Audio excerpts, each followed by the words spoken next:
Om Vishnu Pad Paramahansa Paramahansa Osatana Satushi Shimad. His Divine Grace of Ayacharana Bhaktarana Goswami Srila Prabhupada Ki Jai. Viskan Founder Acharya Srila Prabhupada Ki Jai. Anandabhuti Vaishnava Vrinda Ki Jai. Namacharya Srila Haridas Thakur Ki Jai.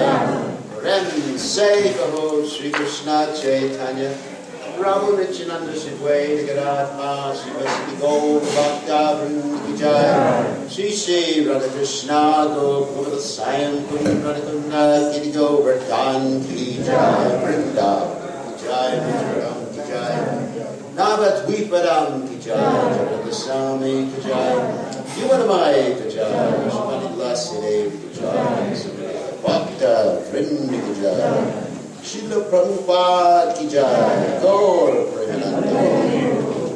Oh, glorious the Assembly of Devotees, oh, glorious the Assembly of Devotees, oh, glorious the Assembly of Devotees, oh, glorious to Shri Guru Gauranga, Srila Prabhupada Ki Jai, Gora Premananda. So, Om Ganat Siddhandasya Kananjana Shlakaya Chakshur Militam Yena Tasmai Shigarave Namaha. So, welcome to day 2. I guess our translator has to get in place. Welcome to day 2 of ISKCON Disciple Seminar. ISKCON Disciple Course Seminar, Realization, Ecstatic. For those of you who weren't here on the first day, which was yesterday, we're giving this course in 2 different ways. One is for everybody, the first 2 hours, which is the general philosophical explanation of the course, and for the select group of advanced devotees who we've handpicked, because they're more advanced now, because they showed up yesterday, who are committed to coming to every single day without fail, even if Krishna descends on Garuda. Even if they die, they're committed as ghosts.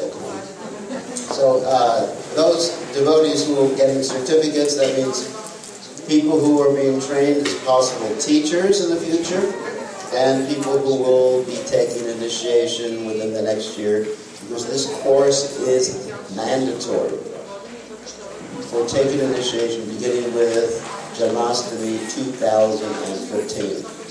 So, and not only is it mandatory, it is highly recommended that every devotee take this course to understand Srila Prabhupada's positions, gurus, how they relate to ISKCON, how they relate to Srila Prabhupada, what ISKCON is, and why should we remain fixed in serving Srila Prabhupada for the International Societies of Krishna Consciousness, and how the gurus relate to the rest of ISKCON in terms of the authority structure. That's a frightening word, authority. Anyway, so everyone's invited to attend the first part. The second part will have our select group of about 20 people here, and everyone, if you want to listen to the second part, which will be only in English, no translations, you can sit in the back and you're welcome to listen to it, but you won't get a certificate later on that you passed the course. And a certificate is important if you're going to teach the course or if you're going to get initiated in the future. So if you want to be able to teach the course, there's several requisites. One is you have to take the course. Another one is you should have Teacher Training 1, TT1, that is given in ISKCON and Mayapur in different places. And if you don't have that, you can see me for an exception if I think you're qualified as a teacher. Oh, you got to be 5 years as a devotee. Initiating devotee. I guess I'm not supposed to fulfill that requirement. I took initiation, but I don't know if I'm a devotee. So, anyway, because Prabhupada said someone should not call himself a devotee. devotee means someone who's devoted. So, I don't know if I'm devoted. So, in any case, we're continuing with this wonderful course. And today we're going to talk about Prabhupada, the founder Acharya. Why is Prabhupada called the founder Acharya? We're going to talk about ISKCON Gurus, that wonderful subject matter, and Guru Pada Ashraya, that's taking shelter at the lotus feet of the Guru. Those are the three subject matters we're going to try to deal with today, and as quickly as possible. And then at 12:30, when we take our break, there'll be the second part of the seminar, which will be exercises and ways to integrate the knowledge into our little brains. Okay, so first of all, we're looking at Prabhupada's position. You've all heard of Prabhupada being called the founder Acharya. Now, it's very... Wow. The natives are restless. So, Prabhupada actually insisted upon being called the founder Acharya. In fact, when Srila Prabhupada's name as the founder Acharya, hopefully this works. It does not. It does. Okay. So when Prabhupada's name as the founder Acharya was not there on his books, devotees one time made that horrific mistake. Prabhupada got very angry and he said, "You have been influenced by my envious godbrothers to do this." So Prabhupada insisted, founder Acharya. Now why did Prabhupada insist on founder Acharya, and what does founder Acharya mean if I can get this thing to work?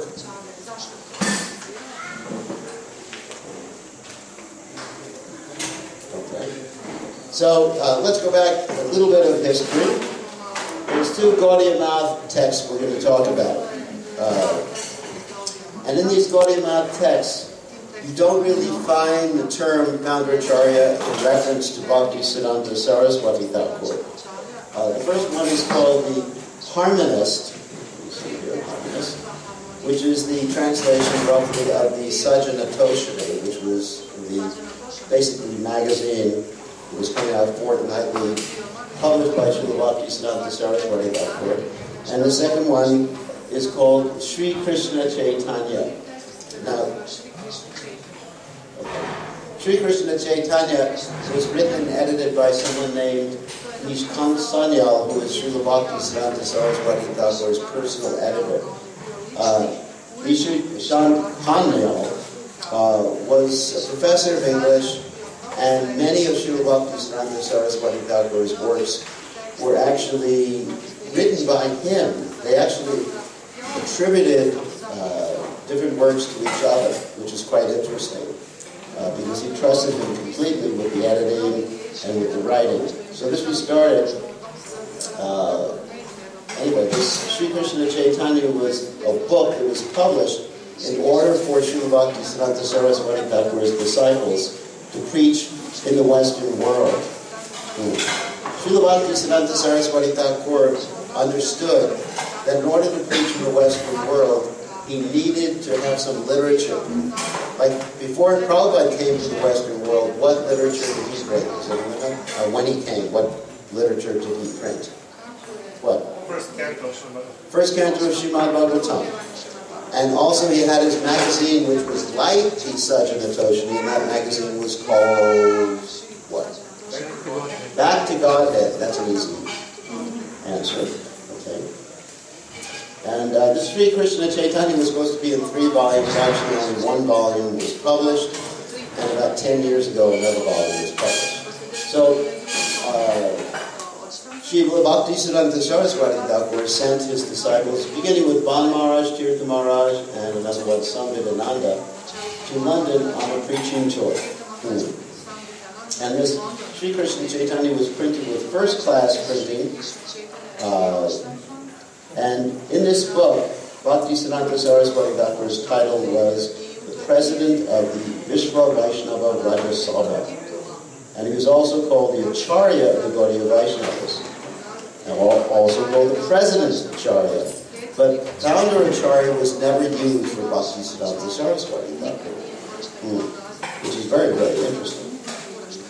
Prabhupada very much liked this book. Krishna Chaitanya, Sri Krishna Chaitanya, and he wrote a letter to Ramananda in 1967. I'll read the letter. I'm glad to learn that Donald had purchased Professor Sanyal's book, Krishna Chaitanya. Late Professor N.K. Sanyal was my godbrother, and his book, Krishna Chaitanya, is approved and authoritative. Keep it carefully, and we may publish in Bhakti Audit some articles from the book. It will help us a great deal because my spiritual master has given his approval to this book. Please keep it carefully, and when I return, I shall see to it. So in this book, as I mentioned before, Bhaktisiddhanta Saraswati Thakur was not called the founder Acharya, but the title was used in the book and in 2 editions of the Harmonist, but not in relationship to Bhaktisiddhanta Saraswati Thakur. This is where it was used. It was used in relationship to the modern founder Acharyas of the prehistoric Sampradayas. And let's read this and we'll understand what I just said. The systems of Sri Vishnu Swami, Sri Nimbadhicha, that's Nimbarkacharya, Sri Ramanujacharya, and Sri Madhava mark revival of Vaishnavism traceable to prehistoric records. They embody the reverential worship of Vishnu. Their secondary value consists of being an uncompromising protest against the opinions of the speculative creeds. Speculative creeds refers to Shankaracharya and Buddhism. Those are the 2 things, remember that. Their spiritual synthesis, although sound is incomplete. Synthesis means something like matter and spirit, the Lord being everywhere, what we consider to be Achincha, Veda, Abeda, Tattva.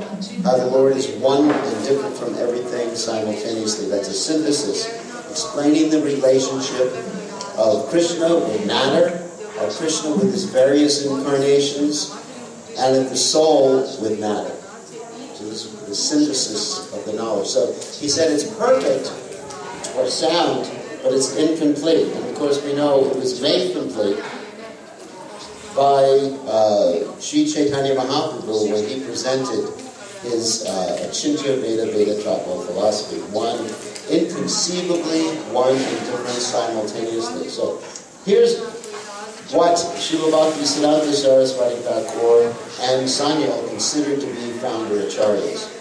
The contributions of Vishnu Swami, again, Vibhadhicha and Bhaktacharya, Ramanuja and Madhava, the founder acharyas of the 4 Vaishnavas communities, sampradayas of the present age,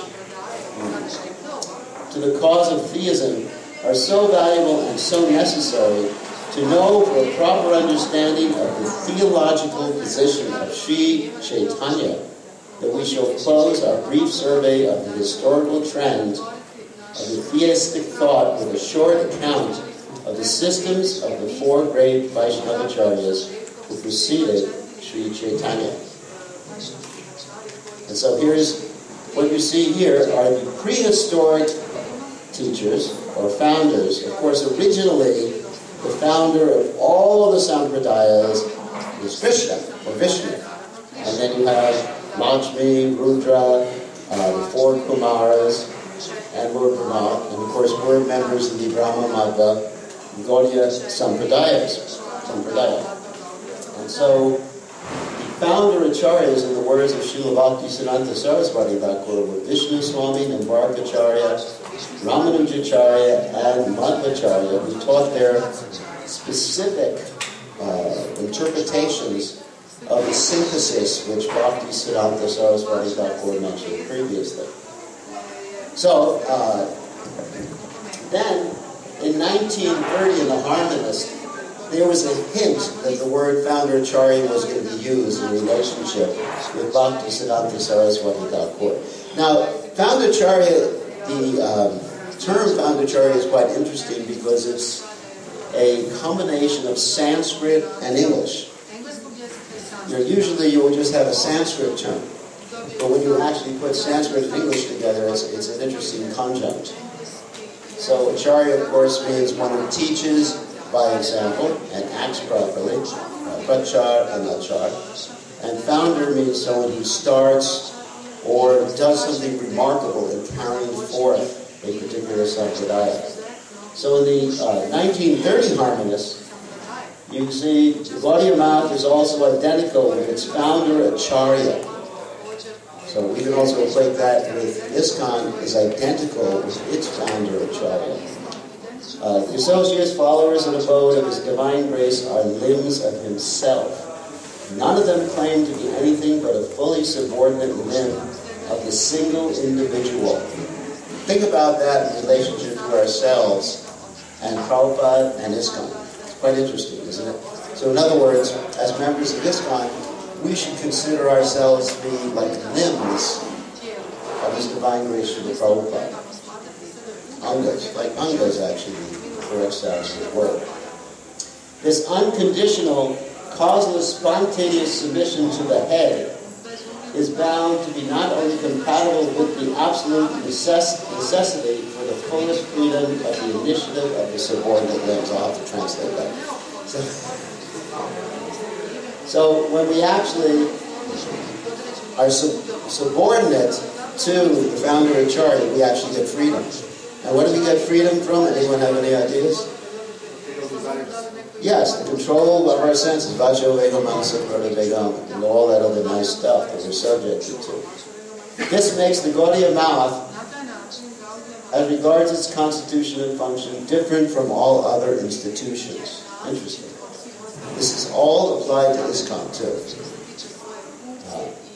Anyway, so we're not going to read this whole thing because we do have time bounds. Okay. So, let's give a little more history. So, in 1930 also, the Bazar Gaudiya Math was constructed in Calcutta. And of course, this was considered the head math for the preaching of the Gaudiya Math. In fact, this was called the Gaudiya Math. But the root of the Gaudiya Math, from which all the spiritual energy was supposed to come, was the Sri Chaitanya Math in Sridham Mayapur. And this Gaudiya Math was constructed by a devotee named Jadhav Bandhu. He was the big donor for the Gaudiya Math. Srila Bhaktisiddhanta Saraswati Thakur respected him so much that he personally conducted this devotee's disappearance day ceremony. Because this devotee gave up all of his wealth to construct this temple. Of course, later on, as we're aware, there was fighting in the temple. Devotees were fighting each other as to which room they could take. And Srila Bhaktisiddhanta Saraswati Thakur, being so disgusted with his disciples, said, if I could print and distribute books, I would sell the marble from this temple. He said that to Prabhupada. He said, if you ever get any money, print and distribute books. So this temple, sometimes you find when you construct a temple, it stops the preaching. Devotees often tell me, when we're going to a new place to preach, let's build a temple. And I said, what are you going to do with it? You're simply going to have to worry about paying the bills. Better you preach, and then automatically, in the future, a temple will be built. It's not like that film. The non-devotees have one film called The Field of Dreams. Anyone see that film?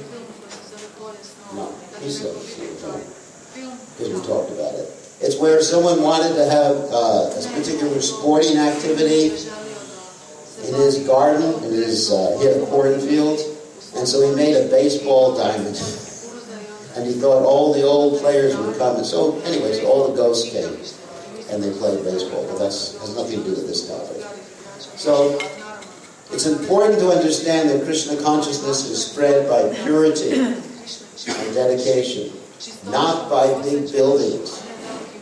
In fact, we see in America, we have so many big buildings and so many big bills, and preaching is very slowed down because of that. You don't need a temple to preach. You make your home a temple. You need the books. Books are the basis. Purity is the force. Like that. Utility is the principle. Preaching is the essence. So this is this teaching came from Bhaktisiddhanta Saraswati Thakur. Okay. So the relationship between the Gaudiya Math and Chaitanya Math was quite interesting. that the Chaitanya Math was considered, this is the Chaitanya Math in Mayapur, is considered to be the root of the tree from which all the preaching goes out, and this is the primary trunk of the tree, the Gora Math in Calcutta. So let's talk about something very interesting called ecclesiology. That's a fancy word. That means the structure of the church, in which the church is able to liberate people, bring people to God's consciousness. So our ecclesiology is, basically we have the GBC, Prabhupada is the founder Acharya, the GBC under him, and then it branches out, and you're going to go over the organizational flow chart later on in this course. So that's called ecclesiology. It comes from Greek. So here's the tree analogy. So there's the Sri Chaitanya Math down there, which is the Mayapur temple. And that branches out all over the world to preach Krishna consciousness. And Srila Bhaktisiddhanta Saraswati Thakur did want to preach Krishna consciousness all over the world. There's many references in the Chaitanya Charitamrita to this tree, and how Lord Chaitanya Mahaprabhu was a gardener, and by the process of hearing and chanting, the tree gets watered, and ultimately the tree pierces through the coverings of this material universe and reaches the lotus feet of Krishna. So I'm not going to read these. These are quotes you can find in the Chaitanya Charitamrita. So there's the Chaitanya Math again, and I think many of you visited the Chaitanya Math. There's also the Samadhi of Srila Bhaktisiddhanta Saraswati Thakur there. There's deities of the four main acharyas that we mentioned before, the founder acharyas of the disciplic successions. And the deities of Gandharvika Giridhari, not the ones of Krishna's, but the original deities, worshipped by Srila Bhaktisiddhanta Saraswati Thakur. So in 1936, also you find some mention of, just one other thing, let's go back to the thing I forgot to mention about the Chaitanya Math, that also, the point is that Mayapur is the descended spiritual world. And it's like the portal through which we can go back to home, back to Godhead, because it's the appearance place and pastime place of Sri Chaitanya Mahaprabhu. So that's why the Chaitanya Math was considered to be like the doorway back to Godhead. And in the same way, Srila Prabhupada, which we'll speak about in a few minutes, wanted to construct the temple of the Vedic planetarium. So in 1936, harmonist, there's this interesting quote here about the spiritual head of the Gaudiya mission. The Gaudiya Math is the instrument and counterpart of His Divine Grace, Paramahansa Bhargavacharya, Sri Srimad Bhakti Siddhanta Saraswati Goswami Maharaj. It lives and moves and has its being in the founder Acharya. Now he's using capital letters for founder Acharya. So again, there's some reference. Although Bhakti Siddhanta Saraswati Thakur never really took that title himself. And you compare that to Srila Prabhupada, who did take that title. And he insisted on that title. I'll keep it on. Oh, okay.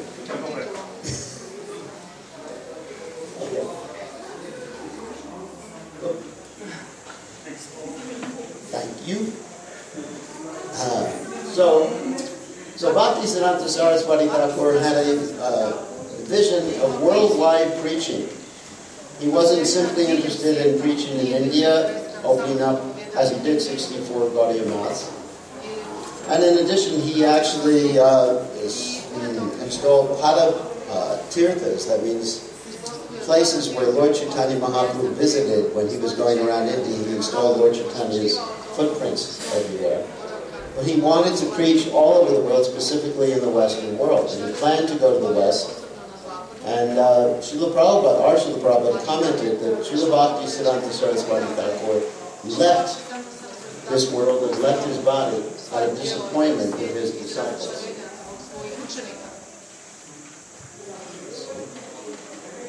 When I hold it down, it goes twice. So, Srila Bhaktisiddhanta Saraswati Thakur left this world shortly after that last Gaudiya Math, the last magazine that was published.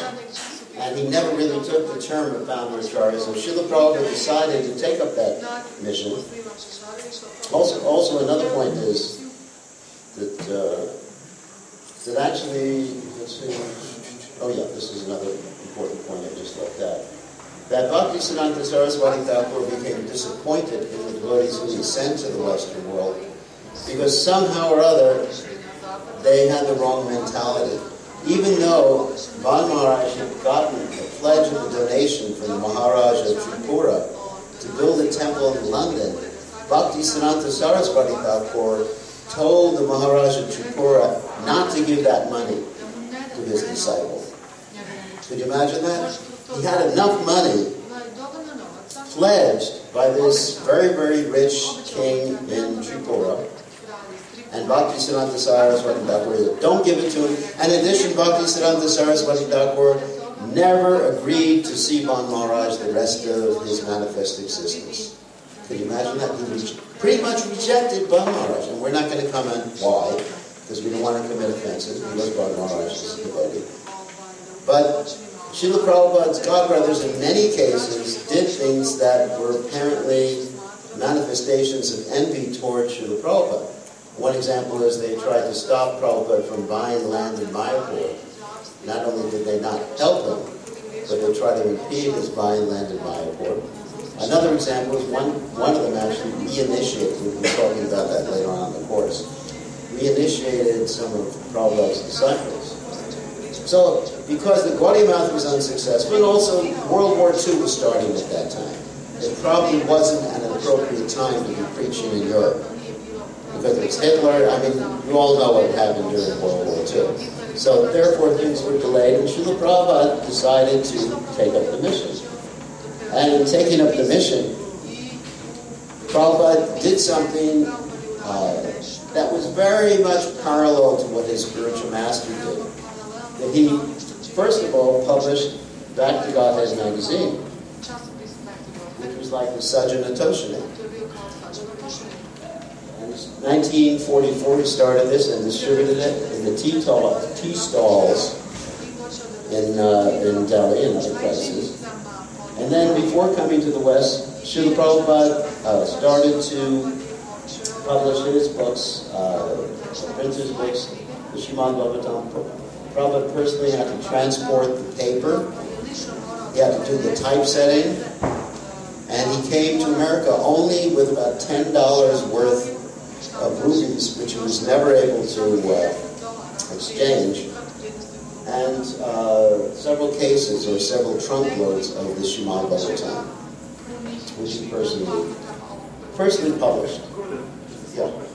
Why did we accept the additional letter A in Bhagavatam, which exists after B-H-A-G? Bhagavatam? Yeah. Because that does exist. Because in Sanskrit, I'll tell you what, in Sanskrit the letter A is automatic. In other words, it's an automatic vowel even if it's not written. Hindi also is the same thing. It's actually automatic. In other words, the vowel is put there automatically. So that's how it's pronounced. It's not pronounced Bhagavatam. Bhagavatam. Bhagavatam. All right. See, if I hold it too long, it goes through too. Yeah, that's easier. So then Srila Prabhupada, as we know, traveled to the Western world. And he wrote to his godbrothers that we needed a temple in New York. Prabhupada went to New York, which is very interesting, rather than London. I mean, it's very unique. Most of the Swamis are actually going to London at that particular time. And Prabhupada wrote to his godbrothers and invited cooperation. Prabhupada was not thinking of being independent from his spiritual master's organization, although by that time, the spiritual master's organization had broken up into many different maths. The Calcutta math was fighting with the Sri Chaitanya math, and those court cases went on for like 30, 40, 50 years. In India, that happens sometimes because the judges let's say, get special bonuses from the people who are suing in court. Bribery is called. So here's a letter Prabhupada wrote to Bhakti Vilas Tirtha Maharaj. I am here and see a good field for work, but I'm alone without men and money. To start a center here, we must have our own buildings. The Ram Krishna mission or any other mission which are working here all have their own buildings. So if we want to start a center here, we must have also our own building. To have our own building means to pay at least 5 lakhs or $100,000. Now, I don't know if you know it, in New York, you cannot have your own building now for less than like $20 million. I think $20 million is the least. I mean, my mother has a little apartment, or a big apartment, in New York, and it's worth about $4 million. And then she has to pay maintenance fee every month. She owns it, but just maintenance of $4,000 a month. So New York is not a cheap city, but at that time it was a little cheaper.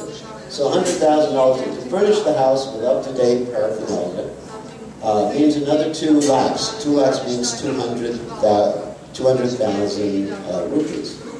If attempt is made, this money can be had also.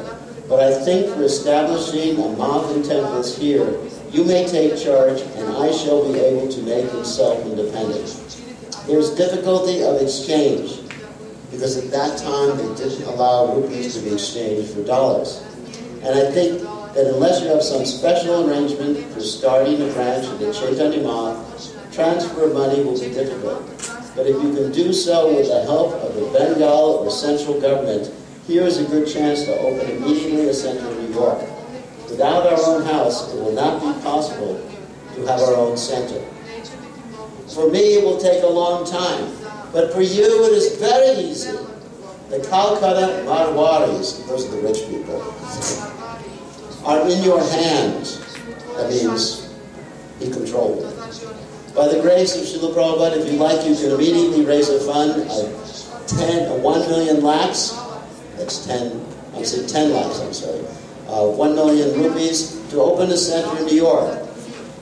And Prabhupada says, I shall be able to start many others also. So here's a chance of cooperation between us. And I shall be glad to know if you are ready for this cooperation. I came here to study the situation, and I find it very nice, and if you are also agreeable to cooperate with it, it will be very nice by the will of Srila Prabhupada.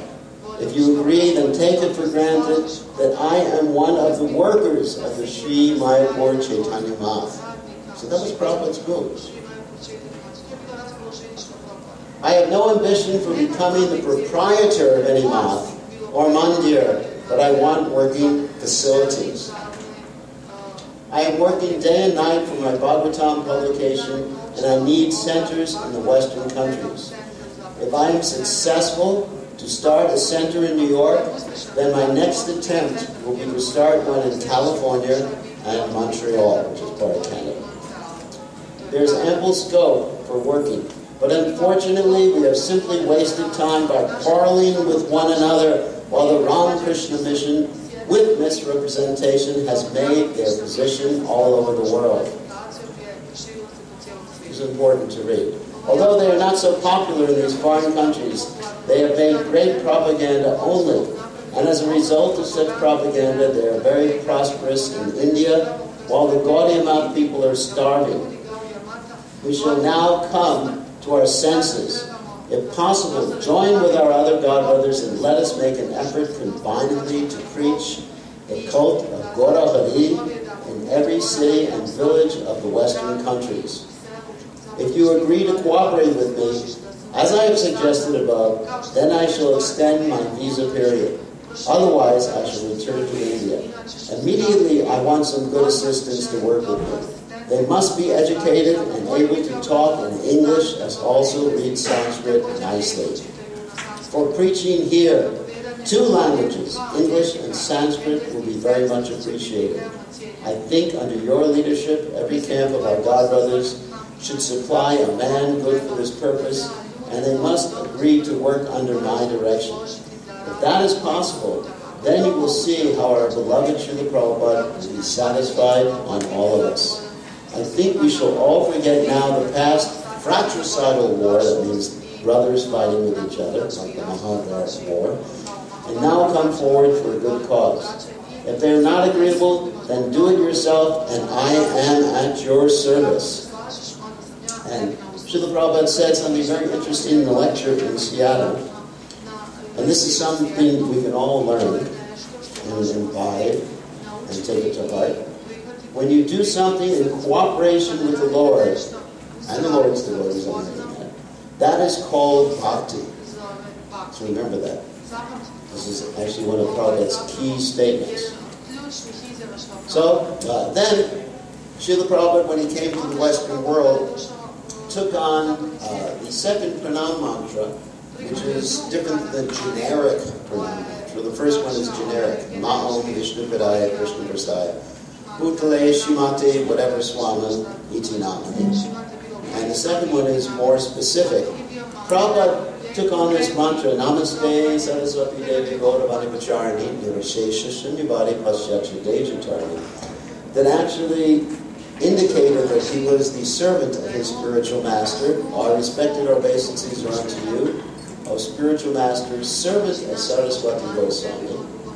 You are kindly preaching the message of Lord Chaitanya Dev and delivering the Western countries which are filled with impersonalism and voidism. So that was the mission, of course, of Srila Bhaktisiddhanta Saraswati Thakur. And so, then Srila Prabhupada, one of the first things Srila Prabhupada did, in addition to taking the title of founder Acharya, is that he laid the cornerstone for the temple of the Vedic Planetarium. I was with Srila Prabhupada then. It was in the early 1970s. And as soon as Srila Prabhupada even had a hut, if you've ever been to Sri Mayapur, I think most of you have, there's a little hut in the beginning, which is Prabhupada's called Prabhupada Kutir, where they have the 24-hour kirtan, and there's deities there, Lord Chaitanya and Lord Nityananda. And during the rainy season, the devotees had to live in the rafters of the hut because there was so much flooding. But even then, Prabhupada took us out into the fields and put this deity of Ananta Sheshan to the ground. And there was nothing there. So I remember walking with Srila Prabhupada with maybe 4 or 5, maybe 10 people, and Prabhupada just putting this deity, and I was thinking, how is he going to construct a temple there? Because Prabhupada understood that the temple of the Vedic Planetarium, which previously in Bhaktisiddhanta Saraswati Thakur's time was the Sri Chaitanya Math, would be the portal, to use some science fiction terms, through which devotees could enter into the spiritual realm. And Srila Prabhupada was very much intent upon establishing this international center close to Lord Chaitanya's birthplace. In fact, Srila Prabhupada commented that where our temple is in Mayapur is more important than the Yoga Pith. Because in the Yoga Pith, Lord Chaitanya Mahaprabhu appeared. But Prabhupada said, what is more important? Where Krishna appeared or where Krishna had his activities? For example, in Vrindavan, what's more important, Vrindavan or Mathura?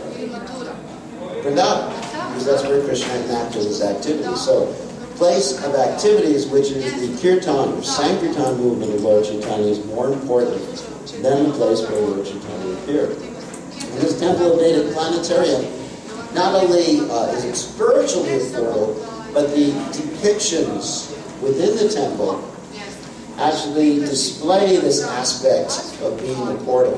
Because as you rise up through the various levels, and this will also be depicted in the chandelier in the middle, and around the side of the different exhibits, you'll go from the lower planetary systems, we're not there right now, we're in the middle planetary systems.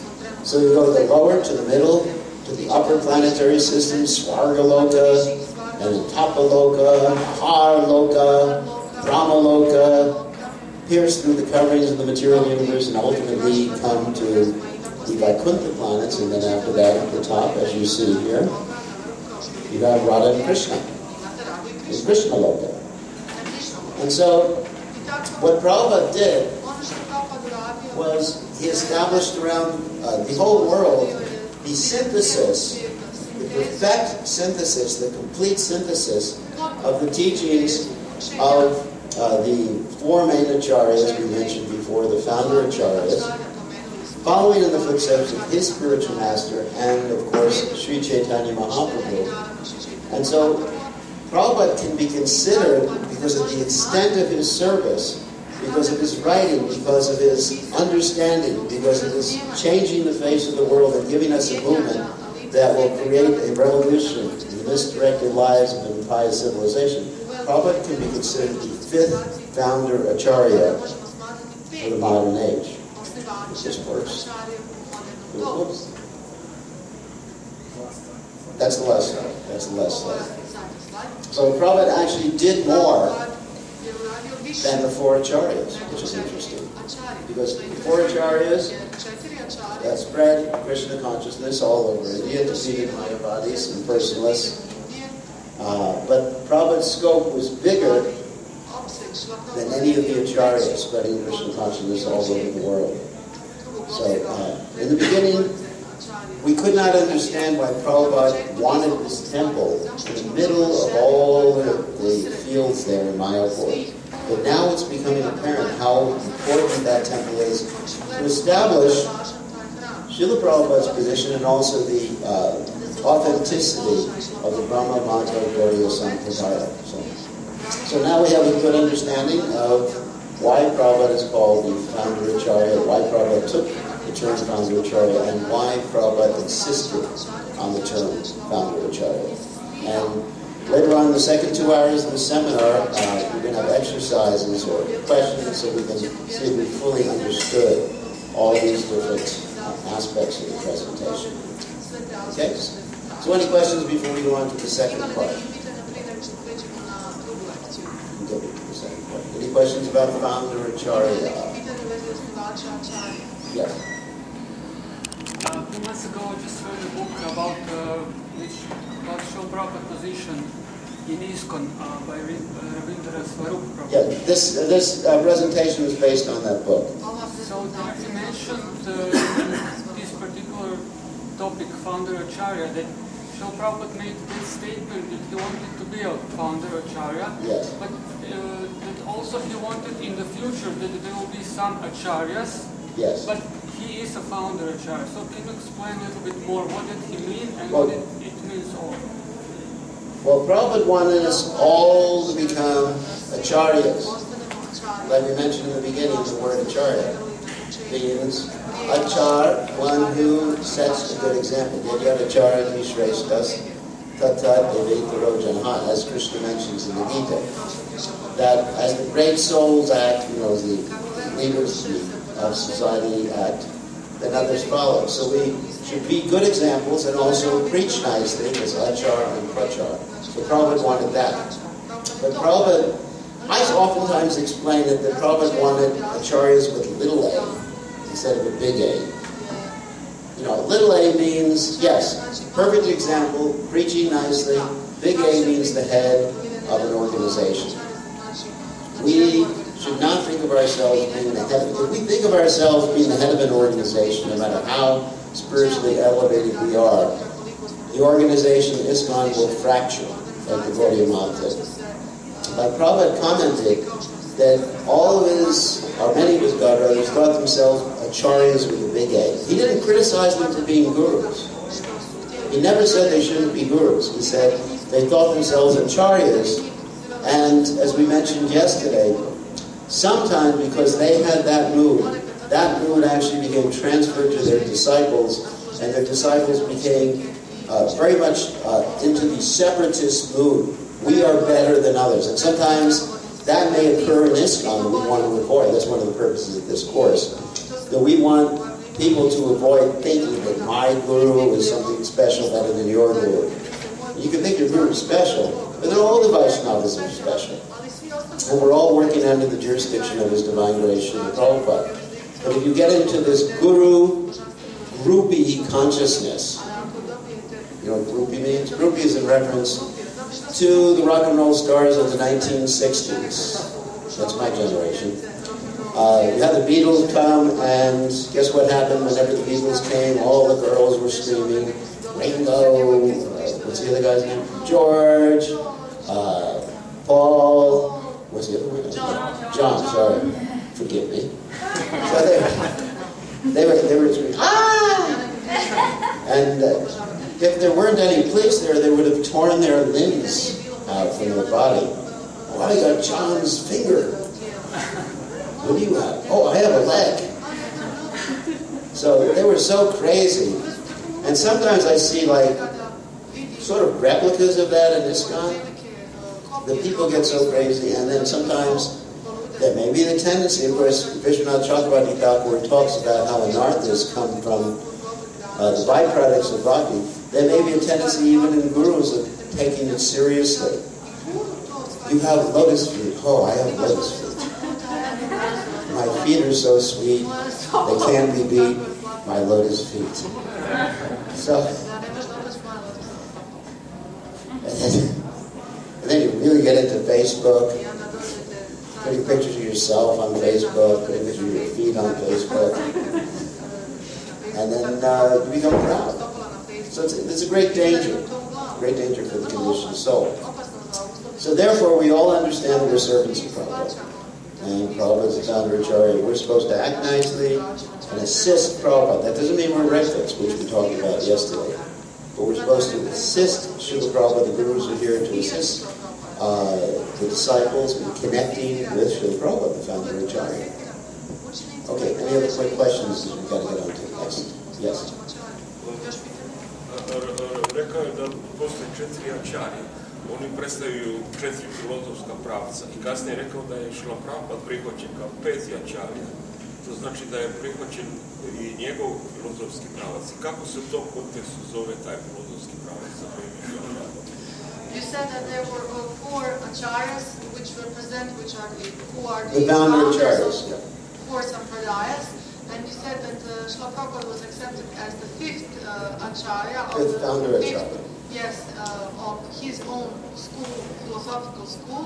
So how in that way, what is represented by Srila Prabhupada's philosophical school? Oh, Prabhupada represents the philosophical school of Sri Chaitanya Mahaprabhu.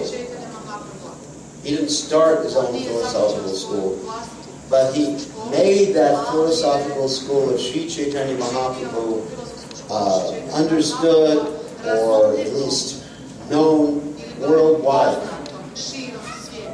No other acharya in the modern day and age has done this. Has taken the philosophical school and spread it to the Gaudiya, Madhva Gaudiya Sampradaya school, and spread it all over the world. Practically speaking, in every town and village, they've heard of Krishna.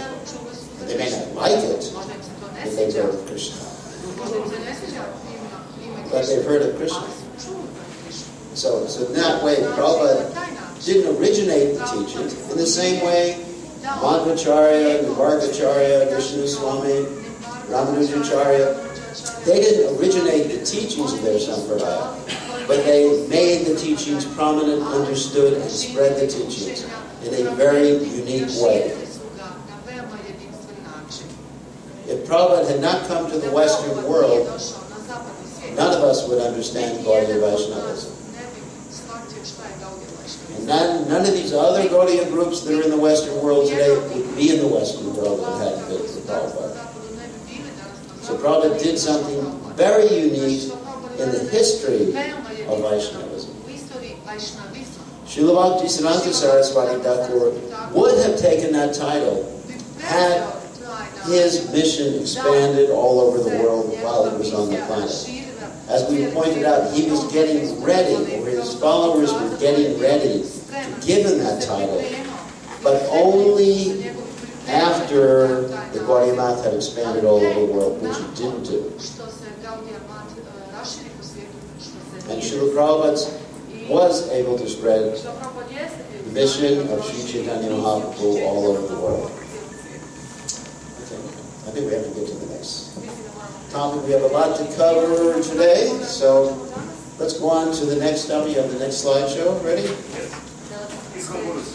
The next slideshow is ISKCON Gurus. Wow, very, very interesting.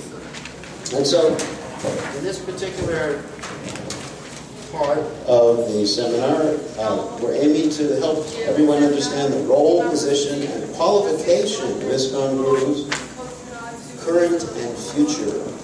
Actually, we have one interesting subcommittee on the GBC called Gurus of the Future. It sounds really interesting. Like, it's almost like that Christmas carol, you know, Ghost of Krishna, Christmas past, Ghost of Krishna's, not Krishna. Christmas, that's what that Ghost of Krishna, Christmas future. I keep saying Krishna. That's all right. If you keep saying Krishna, there's no problem.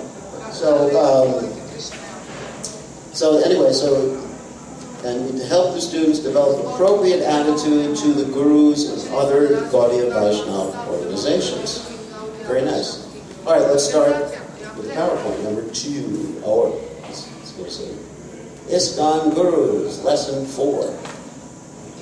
So here's a quote from Prabhupada. We should live in such a way that we keep ourselves always healthy and strong in mind and intelligence, so that we can distinguish the goal of life from a life full of problems. A thoughtful man must act in this way, learning to distinguish right from wrong, and thus attain the goal of life. Next slide.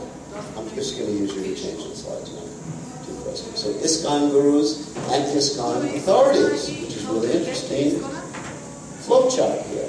So you have Srila Prabhupada, who is the founder Acharya, we described before, the International Society for Krishna Consciousness. And right under Srila Prabhupada is the GBC. Just one thing before you go on to the next point, that we are referring to the GBC body. The individual GBCs are under the body, are responsible to the body. We are not independent. It's not because I'm GBC that I'm independent. I am just saying, well, Prabhupada told me this in a dream last night, and I'm going to do it. Okay, next one. And under the GBC, you have ministries, different ministries. Sannyas ministry is one of them, and that's the one we're going to talk about for the purposes of this discussion. The Sannyas ministry and the Guru Services ministry committee. Incidentally, does anyone know who is the head of both of those committees or ministries? Who? Prahlad Maharaj. He's the head of a lot of committees. So I'm pretty scared when I see him. Is he at the camp now? Or? Okay, I'll run away before he comes. So, no, seriously, he's my good friend. So. But he's actually taken over the head of a lot of these committees. Sometimes I joke with him. I say, nobody goes to ISKCON but through you. Like Jesus Christ, nobody goes to the Father but through the Son. So he's like the Son, and ISKCON's like the Father. Anyway, don't tell him I said that. So under the GBC, then you have Sannyas ministry, other ministries too. We have the Grahastha ministry, the ladies ministry, the health and wealth ministry, not health and wealth, the health ministry, which Prahlad Maharaj is also the head of, and I work with him on that ministry. And all right. And then under these different ministries, the Sannyas ministry, for example, you have sannyasis, obviously. You Grahasthas don't have to worry about that committee because Prahlad Maharaj is not in charge of the Grahastha committee. So, nor the ladies committee, so the ladies don't have to worry about it. So, and under the Guru Services Committee, the Gurus are there. So what happens is if something, let's say a sannyasi is struggling or there's some rumor or something like that, that gets referred to the sannyas committee. The same thing happens if the guru is either struggling or if the guru or sannyasi is given an assignment. Right now we're working this out on the GBC that gurus and sannyasis are given assignments instead of just wandering here and there like the wandering mendicant. Floating. What is that song? Wandering around, round, round, round, round. Anyway, something from the 1960s. Because sometimes as sannyasis we begin to think we're like Narada Muni. We can go anywhere with our little Bina. So everyone works under the jurisdiction of the GBC. So the sannyas ministry assigns people, sannyasis to go places, and the gurus to go places. Okay? And under the GBC, of course, are the different regional bodies. Regional bodies means, like in the Balkans, if you had some regional body, or each individual country. National council. Now, not necessarily RGB. It could be a national council. In this case, we don't have any like regional governing body. We may have a European governing body, but here we just have the local country governing bodies. Okay, and under that, you have the temple president who is in charge of the temple, and Namahata coordinators. All right, hit it again. And interestingly enough, all these different areas, they all intersect. In other words, the guru is responsible for the disciples in the temple. The guru is responsible for his disciples who are in the congregation. The guru actually is not in charge of the temple president, but works cooperatively with the temple president. The guru works cooperatively with the regional body, with the Guru Services Committee. So these are all... Actually, some of these arrows should go two ways. It's not quite accurate, because temple president and guru should go two ways. Maybe you can mark that down in the future so they know how to put this together. And so the temple president is not under the guru, but he works cooperatively with the Namahata coordinator and all the local people. And he's not independent, developing his own independent program within a particular yatra. Everything has to be done ultimately under the GBC, but in cooperation. And if he doesn't work in cooperation, then it goes back to the Guru Services Committee, the GBC, and he can be censured. He can have other disciplinary measures such as probation, and other things can be done if he doesn't cooperate. Of course, usually with the spiritual master or the sannyasi, if they're given a little bit of instruction, they'll follow. It's not really that big of a problem. Because what we've seen with Prabhupada's disciples is that generally they're very cooperative, and the disciples of the disciples are generally very, very cooperative.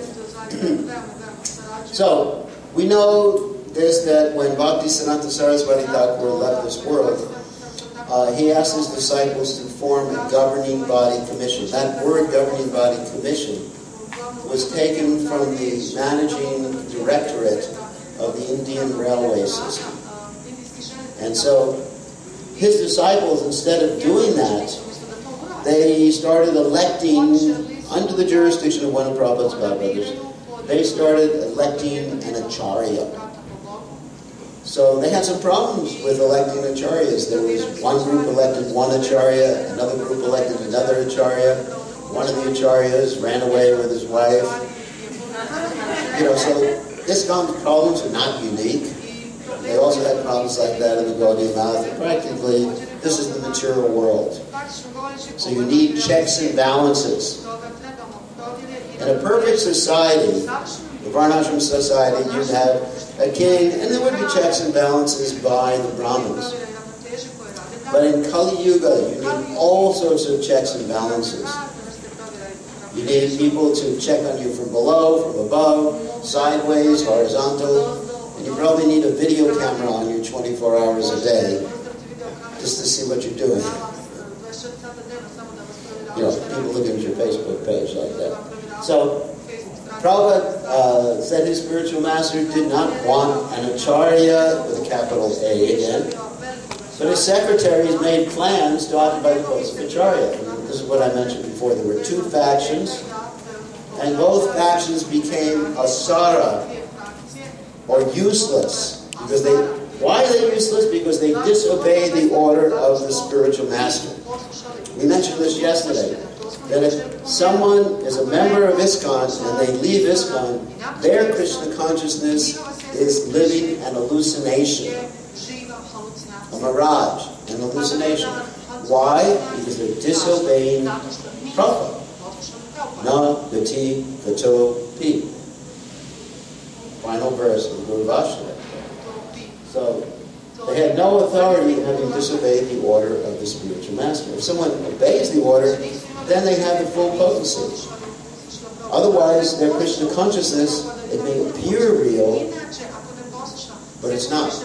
It's maybe like that film that many of you saw when you were young, The Wizard of Oz. Ever seen that? There was a man behind the screen, the Judy Garland movie. You've all seen that. And so there was a man behind the screen pulling all the levers. He was very impressive, but when they took away the curtain, or the dog took away the curtain. Remember that movie? It was only a little old bald man behind there.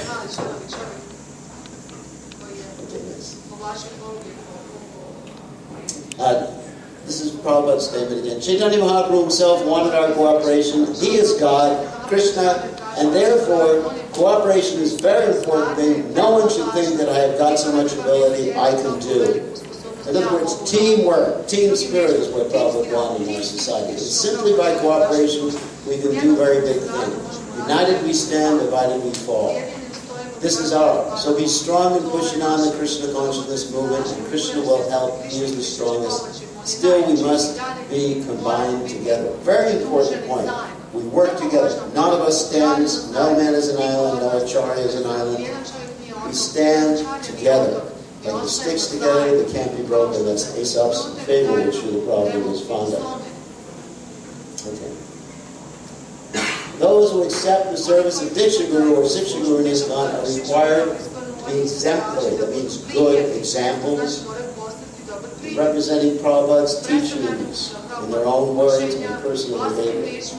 Either they're Siksha Gurus or Diksha Gurus, and they give instructions on behalf of Srila Prabhupada and the Sampradaya. We're representatives. We're not independent. The Diksha Guru, we went over this yesterday, they give spiritual instruction, inspiration, formal initiation, spiritual name, and later imparts the sacred Gayatri mantras to a qualified disciple as a service to Srila Prabhupada and our Guru Parampara. You can go back to Godhead without the Gayatri mantras. You can go back to Godhead simply chanting Hare Krishna. This is the GBC statement on Prabhupada's position.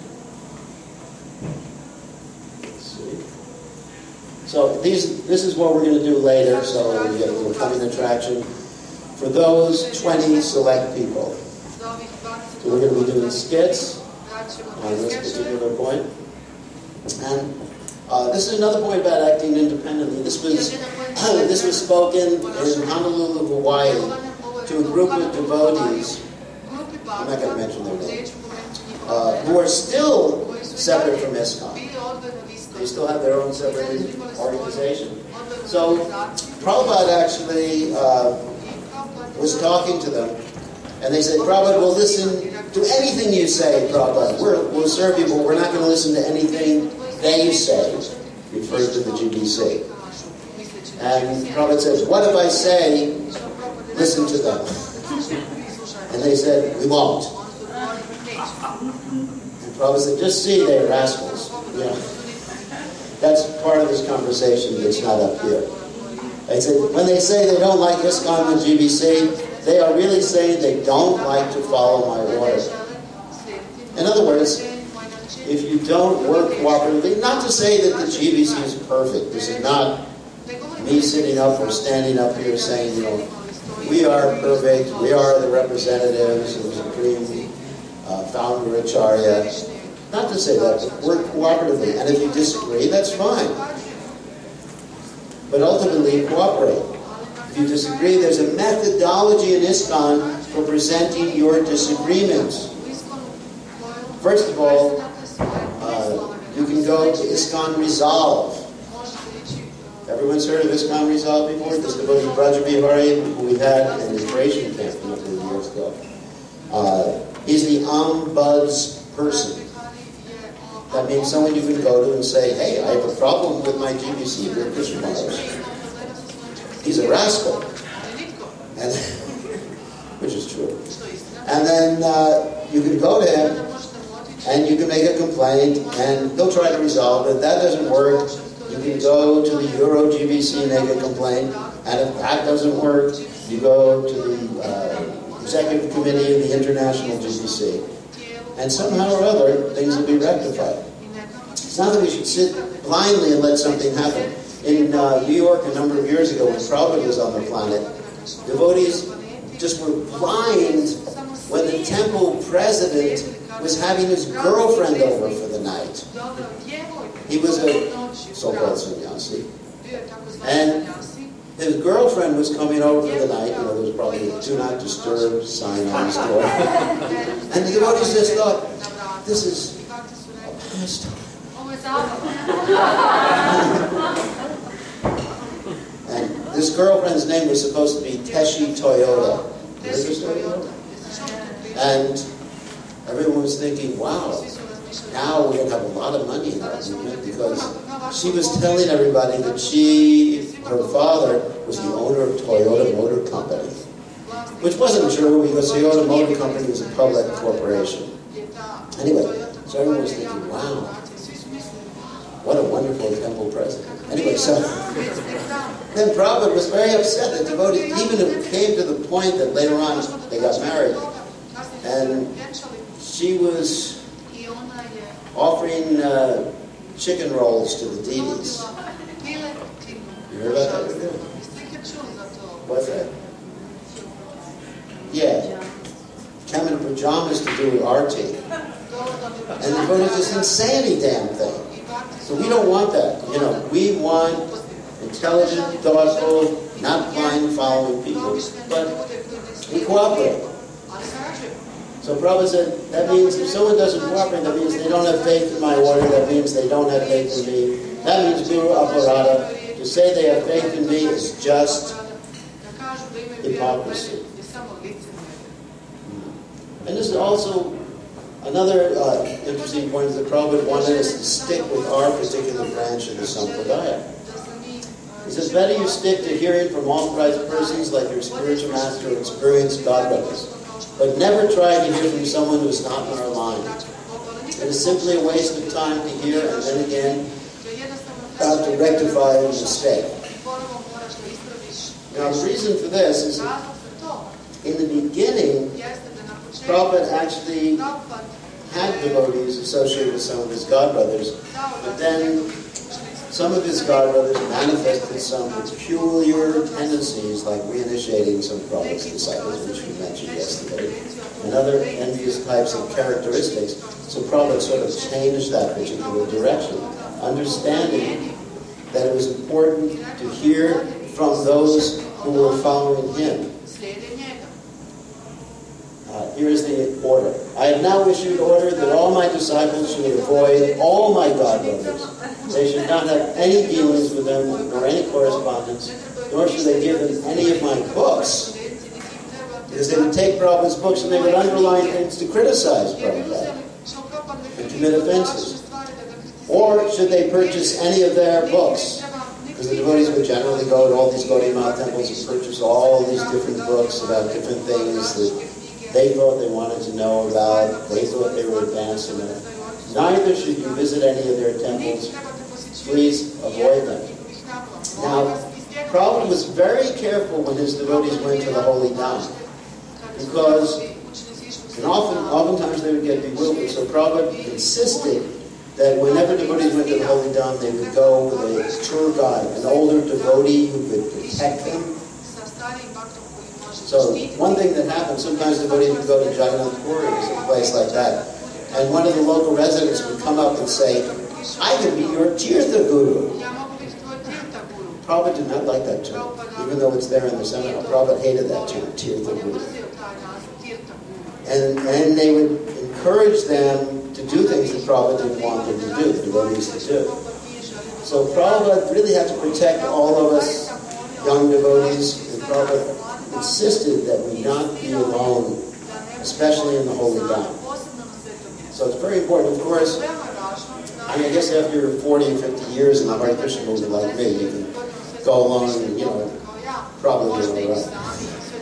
But at least the younger devotees have to be protected. And we've seen when Gopi Pranadana Prabhu had his Sanskrit school in Govardhan, many of the students were lost to the Radhakund Babajis. Many of them were lost. They would go on their day off to Radhakund, and some of the Radhakund Babajis who were very expert in Sanskrit would sort of bewilder their minds, pollute them with the concept that Prabhupada and Bhaktisiddhanta Saraswati Thakur were not authorized. And these devotees eventually lost their spiritual life. Yes, they first started off in Radhakund, but Bhaktisiddhanta Saraswati Thakur said, if you go to Radhakund and you are not qualified, Radhakund will be Naraka Kund for you. So I have specifically ordered people who work with me not to stay in Radhakund. Devotees should not stay there. Bhaktisiddhanta Saraswati Thakur specifically said, devotees should not live in Radhakund. They can live in Govardhan and go to Radhakund. Keep Radhakund on the side. Anyway, so Prabhupada here is giving very strong instructions here. Now, of course, if we are going in an authorized fashion, we visit the Chaitanya Math and other temples. This was a time, place, and manner of instruction.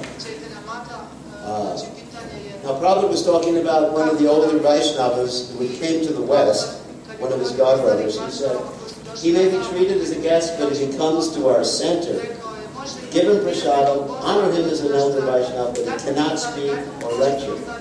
If he wants to lecture, you can tell him there's already another speaker scheduled, that's all. And we should stick with that. If someone is not part of ISKCON, they should not be speaking at ISKCON temples, even if they were previously a member of ISKCON. I mean, sometimes we could do some interreligious dialogue with the Catholic Church or and have people exchange speakers. But that's not what Prabhupada is referring to here. The devotees will get bewildered. Yes? May I ask a question?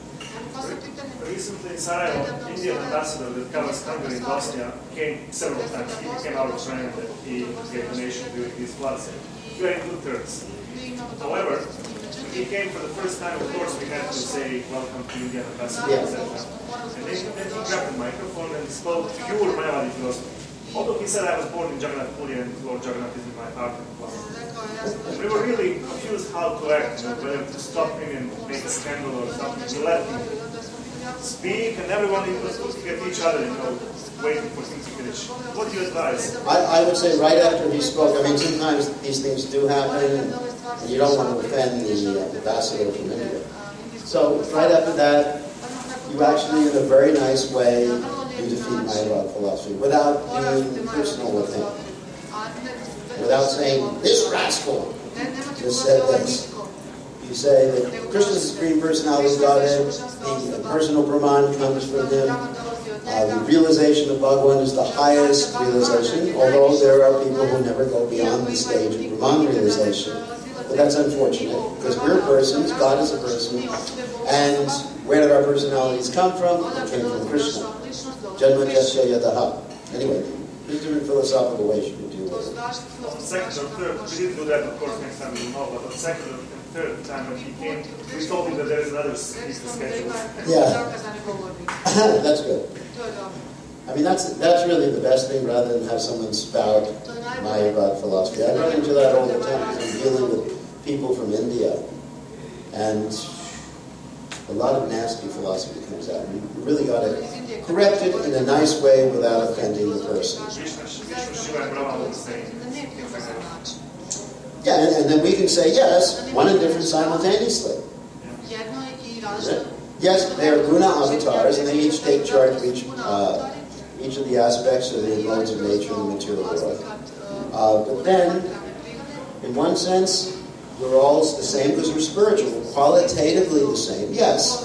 But quantitatively, we're like the drop of ocean water, and Krishna's like the ocean. So, yes, if someone says we're all the same, in one sense, yes. That's the Churcha Veda Veda type of philosophy. There's ways to deal with it. Okay. So, let's see what else we have. Okay. If a disciple thinking himself more advanced than his spiritual master gives up his orders and acts independently, he checks, that means he stops his own spiritual progress. Every disciple must consider himself completely unaware of the science of Krishna, must be always ready to carry out the orders of the spiritual master to become competent in Krishna consciousness. A disciple should always remain a fool before his spiritual master. Don't act foolishly. As I said, I should always be a fool so I don't make a lot of mistakes. No. think of yourself as a fool, but don't be a fool. You know, if I say, why are you acting so foolishly? Well, Prabhupada said I should act foolishly.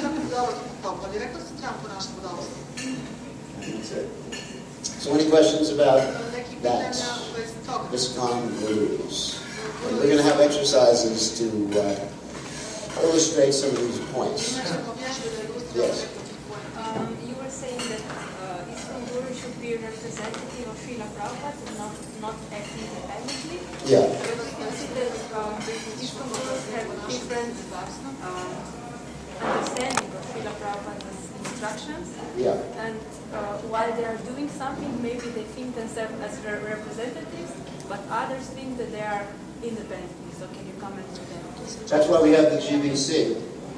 And we've had several instances of this, and it's not to criticize anyone's sincerity. The GBC and the Guru Services Committee monitors the different services of the Gurus and corrects them. And I've been part of committees that have met with different Gurus to gently guide them back like that. And sometimes the GBC may overreact in certain circumstances. I don't know if I should give this example, but maybe I will. But the Guru cooperates. I'll give this example. Recently there was one Guru who has a Western preaching initiative, and the GBC didn't understand every aspect of the Western preaching initiative, and they asked them not to travel, just to remain in my zone. What does that say about me? I'm the prisoner. I'm the jailer for everybody. They're all Gurus. When they see me coming, it's like the Grim Reaper. So he was asked to remain in my zone, and he humbly accepted that. At the same time, he said, they make a mistake. It's not exactly. So it was worked out. It was worked out that actually his preaching initiative is bona fide, and perhaps it was misunderstood, but still he cooperated with the GBC correcting or attempting to correct. That's the whole point. The Guru should cooperate with that, even if the GBC happens to be overreacting in a certain circumstance.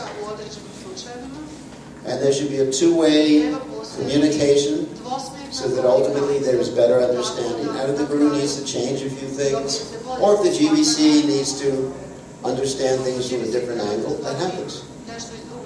And I've seen that with sincere devotees, even when they're corrected by the GBC, they don't say, well, now I should become independent and do my own thing and not be outside of this. That's a test of one's sincerity.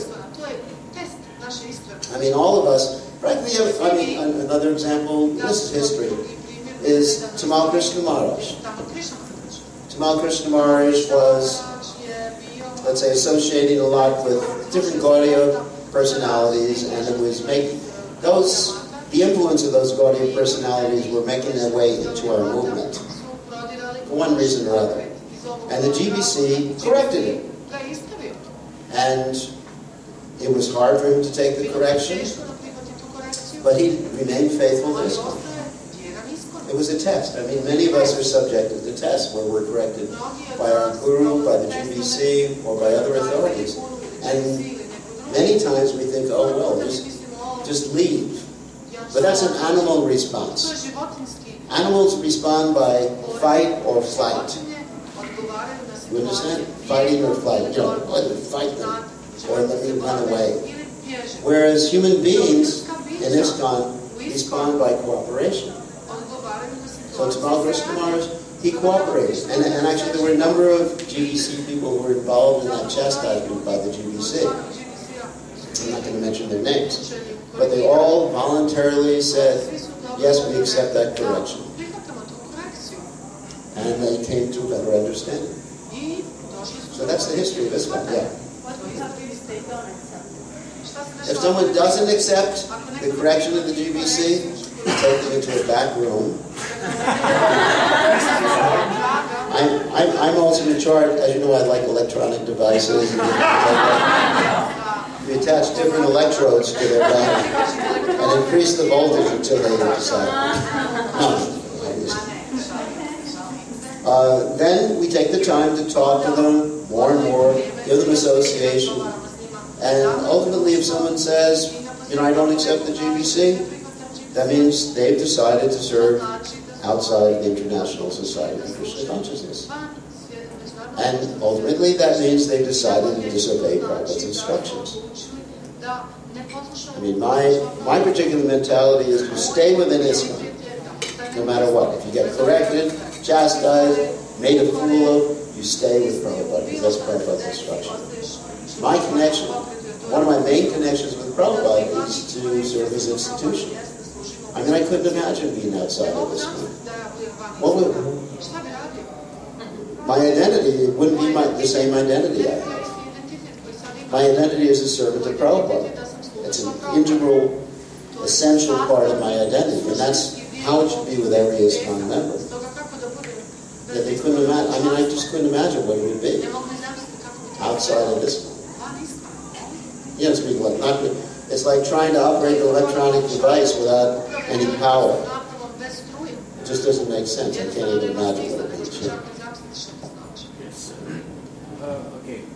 In ISKCON, in GBC, there's all pure devotees. Pure devotees in the GBC? Wait a second. Let me take some water. Does anyone water pour over my head for a second? Yeah. The Guru, all Gurus are pure devotees. No, not necessarily. The Guru is someone who's given the service of Guru by the GBC, and it's up to the respective disciples to ascertain whether they are actually on the right platform to accept disciples. Now, they're pure devotees in one sense, that they're following strictly and serving Prabhupada's mission. In one sense, we can consider they're pure devotees. But as far as on the highest level, I can't reach that highest level. A prema, what? If I have a stick, I can touch it. No, I don't have a stick. I'm just joking. As far as being on the highest level of prema, they may or may not be, but at least they should be on the platform of Nishta. What's that? Translation of Nishta means stable, steady, 24 hours a day. We talked about that yesterday. When you see the flow chart, Yeah. you will see which is somehow it's control, or the arrow was the Guru committee. Yeah. So, how it works, because from spiritual point of view, the Guru committee is, let's say. All right. No, I understand the question. Thank you. So, Prabhupada said individually you may make mistakes, but together, that's the purity of the GBC, working together. The individual members of the GBC, we cannot say that they're all, on the highest level of devotional service. But together, you cooperate, and then ultimately you churn out the nectar. It's like, it's simple, but it's like the demigods. I shouldn't use the example. It's too funny. The demigods, I won't use the example, I will. So, it's like the demigods and the demons churning the ocean of milk. And the nectar came out. Nectar, the Amrit, nectar of immortality. So, anyway, whatever it is, the nectar comes out. So, not to say that some of the GBCs are demons. That's not the point. That's why I didn't like that example. But, you're churning, trying to understand Prabhupada, discussing. We spent hours and hours with our different subcommittees discussing the position of Srila Prabhupada. This whole position of Srila Prabhupada that we presented first today, Prabhupada founder Acharya, came out of the committee, headed up by Rabindra Swarup Prabhu and some other devotees. And so, the GBC is a very thoughtful body, not controlled by any one person, and it's just really nice to be able to sit with our fellow members of the GBC and discuss things, and one person will admit they're wrong. It's a teamwork type thing. And yes, we churn and we do come out with ultimately, thank you. Ultimately, we do come out with Prabhupada's direction. It takes time. We may order a paper to be done. And it may take a long time. Like there's one issue right now which is called the FDG issue. Anyone know what that is? What? Anyone guess what the FDG issue is? What?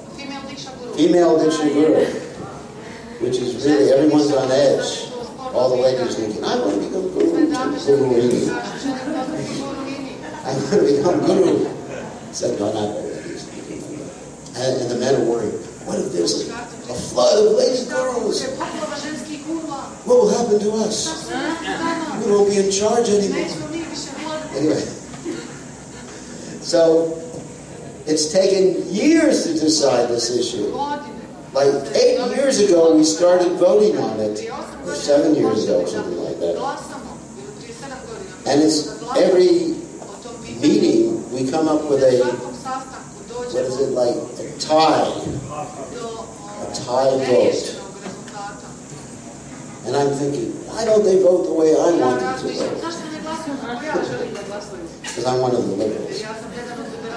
But still, we take our time.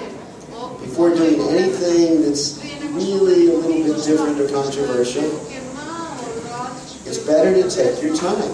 The Mahabharata says it's always better to take your time in doing something that's controversial. So, of course, there was that story about the man in Mahabharata who ordered his son to kill his mother. And the son always procrastinated. So the father went away for 2 or 3 days, and the son was thinking, should I do it, should I do it, should I do it, should I do it? And he was getting ready to kill his mother. But the father came back and said, stop!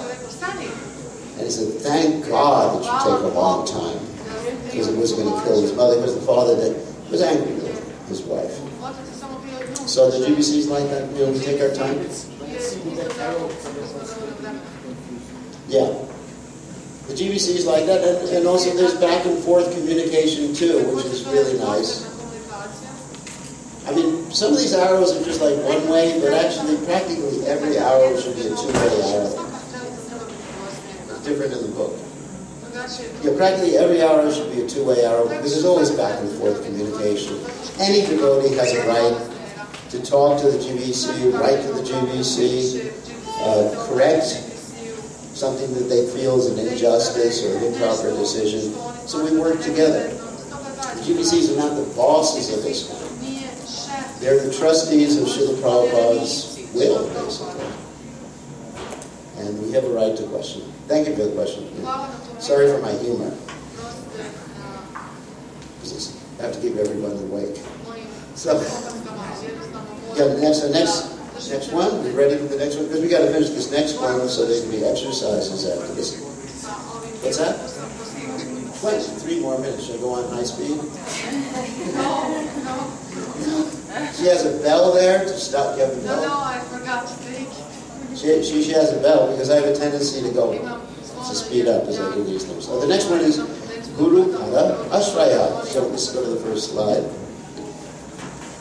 Or should I do this?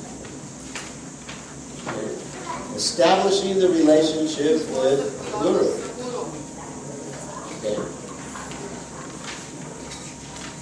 It's unit 2. And of course, this famous verse, Yasya Devi Bharava. He puts a clock in front of me. Why don't you put up your hand when you've got 10 minutes left, like in a TV show or something? Yasya Devi Bharava Tiriyati.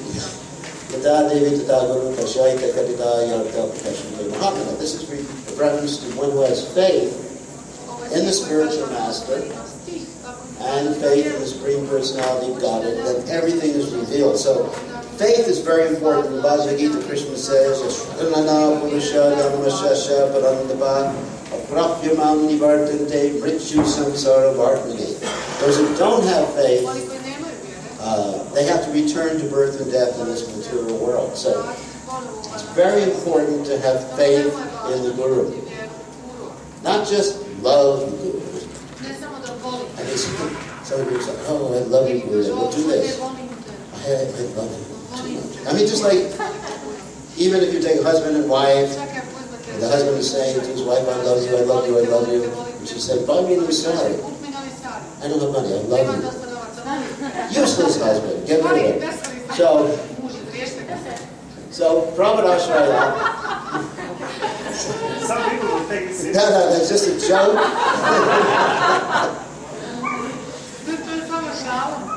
The husband should serve the wife. So as the founder of the International Society of Krishna Consciousness and the preeminent, that means primary teacher, that every other teacher has to follow, an ultimate authority within our society, Prabhupada has a unique relationship with every ISKCON devotee. So, first of all, when one first comes to ISKCON, everyone is instructed to take shelter of Srila Prabhupada. And actually, that's for the first 6 months, people reciting Prabhupada's Pranam Mantra, only Prabhupada's Pranam Mantra, and offering to Prabhupada, connecting with Prabhupada, reading Prabhupada's books, and understanding and taking this disciple course, etc. Then after that, after 6 months of following the principles, chanting 16 rounds, then one can take shelter of a particular guru who they want to take initiation from. But even when they do that, they also continue to chant at least the first Pranam Mantra of His Divine Grace Srila Prabhupada. And even then, they focus their attention on Srila Prabhupada as the founder Acharya and their preeminent Siksha Guru. In other words, preeminent means you judge everything against Prabhupada's instructions. You even judge your own Guru's instructions against Prabhupada. That doesn't mean you become a fault finder. That doesn't mean you look through Prabhupada database to find quotes that justify your particular point of view. We have this problem nowadays that Prabhupada gave many instructions according to time, place, and circumstance. So you can find conflicting instructions if you look at Prabhupada's database. And you can go to your Guru and say, Prabhupada said this, and then the Guru will come up with another quote. Prabhupada said that. And now we have these quote fights on the internet. What did Prabhupada say? But the instructions of Prabhupada in his books and his foundational instructions are the ones we're talking about. Like even this one, we're talking about how should one dress. Should one dress in a dhoti, or is it all right to dress in Western clothes? Actually, there's no such thing as karmi clothes. Because karmi, why does one become a karmi by putting on clothes? Certain types of clothes. It's Western style clothes. Or Krishna West clothes. Not mundane. What's mundane about pants? That's Krishna West outfit. If you're interested in Krishna West, see me later. We can open up the center.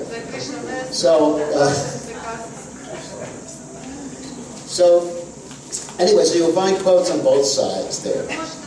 So you've got to be really careful when taking quotes from Srila Prabhupada. So this is also the point I just made about chanting the Pranam Mantra with the Diksha Guru. All people should chant at least the first of Prabhupada's Pranam Mantras. That's Namo Vishnu Padaya Krishna Vestaya Bhuvale Shrimad Bhakti Vedanta Svanam And it should be understood that the purpose of all the instructions you get from your Diksha Guru, Shiksha Guru, are to strengthen our relationship with Srila Prabhupada's society. Fidelity means loyalty. I often stress this in talking to devotees. The most important quality I look for is loyalty, attachment to Prabhupada, and ultimately affection. But real affection, if you love Prabhupada, you do what he wants. Not simply sentimental affection. So Guru Pada Ashraya for this one. You have the disciple, of course, and the disciple is connected with Srila Prabhupada. We all have a direct relationship with Srila Prabhupada. We have a direct relationship with our Siksha Guru, who also has a direct relationship with Prabhupada, and we have a relationship with the Diksha Guru, who also has a direct relationship with Prabhupada. Also, in this one, I'd like to see the arrows go two ways. This is another problem. Everything seems to be so linear here. It should go two ways, because Prabhupada, relationship means Prabhupada listens to us too. You can pray to Prabhupada. Prabhupada said even we can pray to his guru, Srila Bhakti-Siddhanta Saraswati Thakur. So we have relationships. Relationship is always two ways.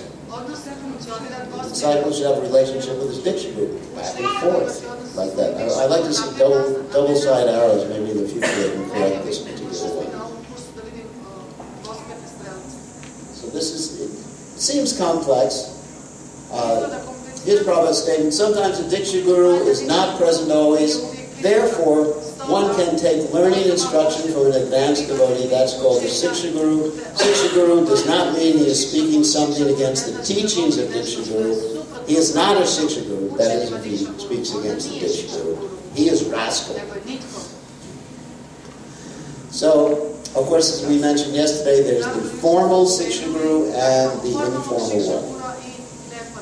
The informal one would be one we just go to for some particular instruction. Teach me how to learn Sanskrit or something like that. That's it. That's a sort of guru. And the formal one is someone you accept with your body, mind, and words, and you accept their words as the words of Krishna. Here's the GBC statement on the position of Srila Prabhupada. A devotee is delivered by Krishna, acting through a combination of various manifestations. In other words, it's Krishna who delivers him. In one sense we could say it's the Guru who delivers, but the Guru is a medium for Krishna's mercy. These include, but are not limited to, the Chaitya Guru. Who's the Chaitya Guru? Does anyone know? Guru in the heart. But you can't hear him all the time. It's like sometimes I go to a Christian and the Christian says, Jesus is my heart and he's telling me what to do. And I said, why did you go to the liquor store? But Jesus said it's all right. So you are not Hanuman. Hanuman was able to rip open his chest, and who appeared? Ram, Sita and Ram. But if we rip open our chest, all that's going to appear is some blood and some other nice things like that. So, anyway, Chaitya Guru, Srila Prabhupada, the Guru Parampara, one's Diksha Guru, other Shiksha Gurus, the holy name, Shastra, and then 9 process of devotional service. So we have all these different assists or mediums through which we can get the mercy of Shri Radha and Krishna. It's nice. The more the better. Isn't it? The more help we can get, the better. But these are cooperative elements. Prabhupada, as the founder Acharya of the International Society, is the preeminent guru for all members of ISKCON. All members of ISKCON, all generations, are encouraged to take shelter of Prabhupada. Read Prabhupada's books. Well, that's not the sort of... I got enough disciples that bite me.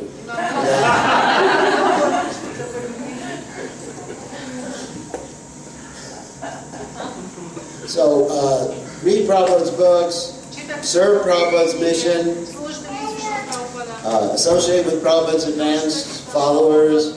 This is what it means to take shelter of Prabhupada. And also there's the Bhakti Seva. We worship the deity of Srila Prabhupada. That helps fix our minds on our position as servants of Prabhupada.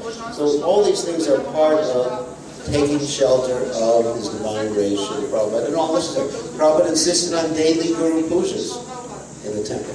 That was never done in the Gaudiya Math. They never had daily Guru Pujas for Bhakti-Siddhanta Saraswati Thakur. It was once a year on the Vyasa Puja. And Prabhupada insisted on that. This is the founder of Acharya. What does he want, a spiritual name? So, he's a Ritvik. So, that was never, practically, it was never done in the past. There was a daily puja like that. So Prabhupada insisted on this daily Guru Puja. Prabhupada was upset when the devotees weren't there for the daily Guru Puja. All members of ISKCON are entitled and encouraged to have a personal relationship. There's that two-way thing again. With Srila Prabhupada, through his books, teachings, service, ISKCON Society, Prabhupada appears in devotees' dreams. Yeah, you don't have to be a Prabhupada this side.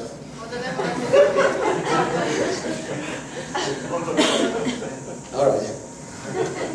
Now I'll get in trouble. The Guru Services Committee is going to get me in trouble. So, what was I saying? So many devotees have dreams of Prabhupada. You don't have to be a disciple of Prabhupada. Some of my disciples have more dreams of Prabhupada than I do. And because it's not on the material platform. He reasons ill who says that Vaishnavas die when thou art living still and sound. So Prabhupada is still here in sound vibration. And devotees should listen to his chanting. His chanting is pure. If you hear Prabhupada's chanting and listen very carefully, you will hear the symptoms of Vyabhacharya Bhava, symptoms of ecstasy. You'll hear Prabhupada's voice quivering at certain points. Just listen very, very carefully. Not like you listen to some ordinary song. And you hear and connect with his divine grace of Prabhupada. So for spiritual achievement, the easiest path is to take shelter of a bona fide spiritual master and serve him with the heart and soul. As stated by Vishwanath Chakravarti. Thakur has 8 stanzas to the spiritual master. We went over this yesterday. Yasha Prasada, Bhagavat Prasada. In other words, by pleasing the spiritual master. All right. By pleasing the spiritual master. It's all right. It's a little confusing to have 2 disciples around here. One with wings and the other one with a fin. So, by serving the spiritual master, one gets the mercy of Krishna, etc. You get both mercies simultaneously. Okay, that's part of Guru Pada Ashraya, taking shelter of Krishna. That's the first step. The first step in taking shelter of a bona fide Guru in the International Society for Krishna Consciousness by initiation. So, any quick questions? And then we'll take a break. And those who have been enlisted, the 20 people who have enlisted, will be taking the second part of this seminar. Quick questions? Yes. Before this, Shraddha told that we should not allow this. Speak. There was one beginning, his name is He reinitiated some product service. And also has followers also in the West, also in this area, some of them. When they come to this center, without not allowed to. If people are members of another organization which is inimical to ISKCON, if they behave themselves, then they can come to our temple. It's like there's etiquette. If you go to someone else's house and you make propaganda against them, that's not the right etiquette, even ordinary etiquette. But if they come to the house and they respect our procedures, it's fine, as long as they don't campus. We have to, we can accept people. You have to be careful about committing offenses. So, any other questions? Because we're going to have to take a break before the next session. Yes, just one more question. So, what is the meaning of Gayatri mantra? What does it mean? Gayatri mantra brings you closer if you're in the mode of goodness. Mode of goodness means samadama, jogjanam, shanti, rajo, devacha, gyanam, masatyalam, brahmakarma, sabhavaja. You're equal poised. I'm trying to do this in a dramatic way. Self-control. You're austere. You're clean. It's all right. So, Shantir, you're tolerant, even though everyone's abusing you. you're honest, you're religious. All these things, you're goodness. Goodness means basically all those things, the qualities of the Brahman. Then when you chant the Gayatri Mantra, it helps you, brings you closer to Krishna and the spiritual master and Radha and Krishna, and assists you in chanting Hare Krishna.